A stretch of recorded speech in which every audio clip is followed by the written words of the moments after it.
What up, world? It's your boy Chuck Wick, ill, aka Challz Brown, back again with another Talking Facts. But first, I want to ask you, are you good? If you're good, hit that like button, hit that subscribe button, hit that notification button so you can get notified on all the upcoming episodes. All right, still tipping on foes. Your boy Paul Wall, along with Bubba Sparks, two of the legends, right, was trending on Twitter today, big time. It became a big time discussion. Some woman out of Baltimore, I believe her name was May or something like that. Hey May or something, her addy is. I got the picture up in the description. You can go right on Twitter right now. Paul Wall's trending. She goes something to the effect of, in what climate were Paul Wall and Bubba Sparks allowed to flourish? Because that wouldn't have flown in 2021. Basically saying cancel culture would have immediately canceled Paul Wall and Bubba Sparks for quote unquote acting and dressing black and using black culture to their advantage. So what I normally do is I go in the comments. Before I do any video, the comments going to tell you everything you need to know, right? First of all, Paul Wall did dress black in the hip-hop culture way, and Bubba Sparks did as well. They both were rappers in hip-hop culture. Now let's focus on Paul Wall, because we're gonna he was more about the debate than Bubba Sparks. It was more about people coming to the defense. Twitter immediately, I want to say 90-something% came to Paul Wall's defense, saying that Paul Wall grew up in the hood. He grew up in Swisher House. He grew up under DJ Screw. He sold them mixtapes hand in hand. And this is what I talk about when I hear these people say stuff like, just blanket statements like culture vulture. No like subject. I mean, no context. Just like, you're white, you're culture vulture. To what extent do you have to do and be a part of this culture? If you're doing everything I'm doing every single day, you're out there risking your neck getting knocked off, your head getting beat off because you're handing mixtapes out in the hood, and you're going to all these different clubs, and you fighting dudes when it's time to fight, you rapping when it's time to rap, you buying everything hip-hop, you wearing everything hip-hop, you living everything, and you represent hip-hop like a hip-hopper. You're doing that 10, 15 years, 20 years, but at some drop of a hat, just because your skin is a different color, you can be, oh, he a culture vulture.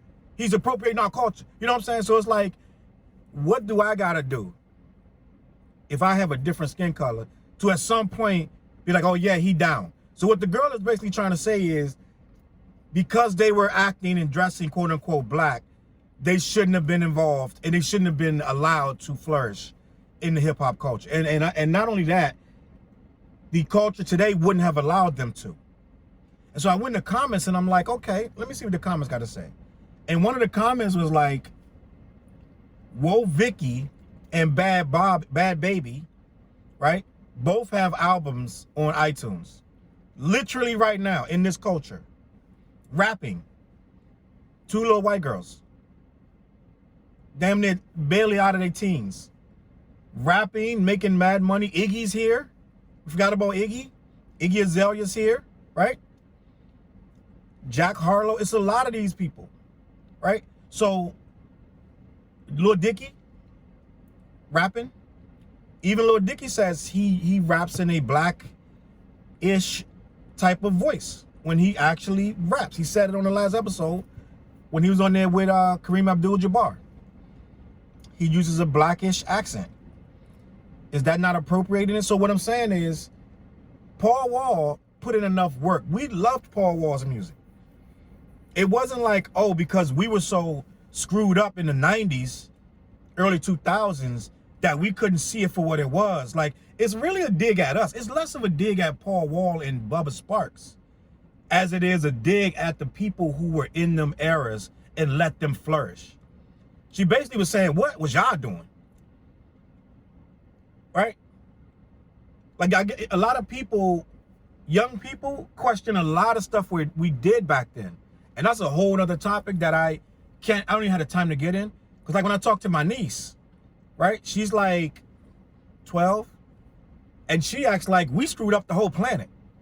Like we let a lot of stuff fly that they would never How did you guys let racism fly?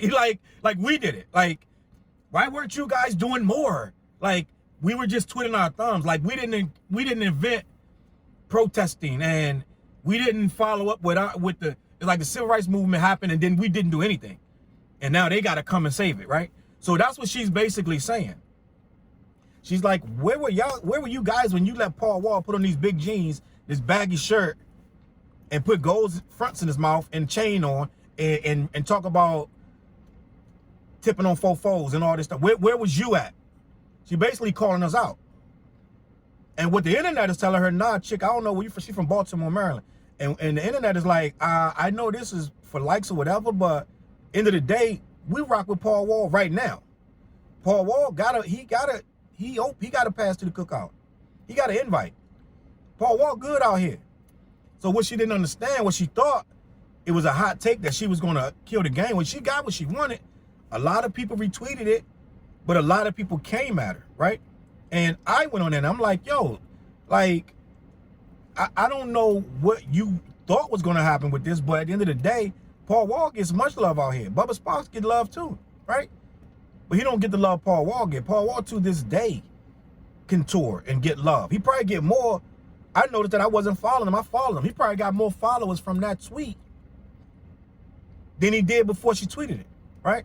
So the moral of the story is, trying to slander certified people, you should know your homework before you do that. Paul Wall, to me, is certified. Whether he was the greatest rapper or not is irrelevant. He was accepted for what he did. His music was accepted. He was socially accepted at the time. And there was a lot of white kids dressing and acting just like that, right? In a lot of ways, you could say NSYNC was doing a whole lot of black routine in their come up. A lot of people was upset, like, yo, these guys, their whole shtick is black R&B group, just with white faces. So it wasn't just Paul Wall. It was a lot. And a lot of them people to this day can tour. Backstreet Boys go on tour every year. Every year. New Kids on the Block tour every year. They still touring. Them guys in their 40s. Still touring.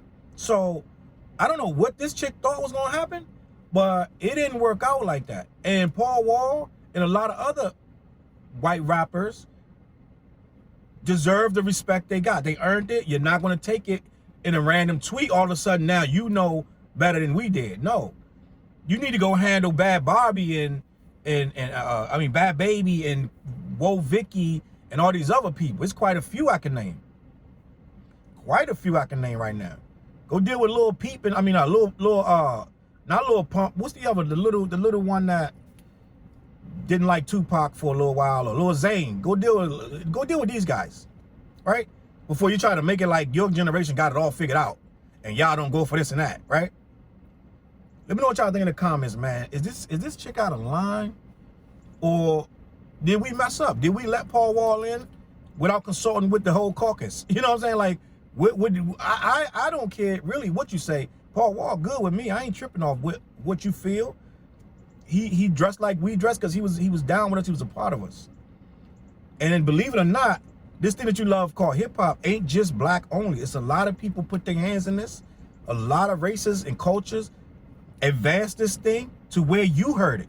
You might not have heard it if it wasn't for this white guy or that white guy, or this Spanish guy or that Spanish guy, this Puerto Rican guy, this Asian guy, this Asian girl. It's a lot of managers that manage your favorite artists that got them out there, right?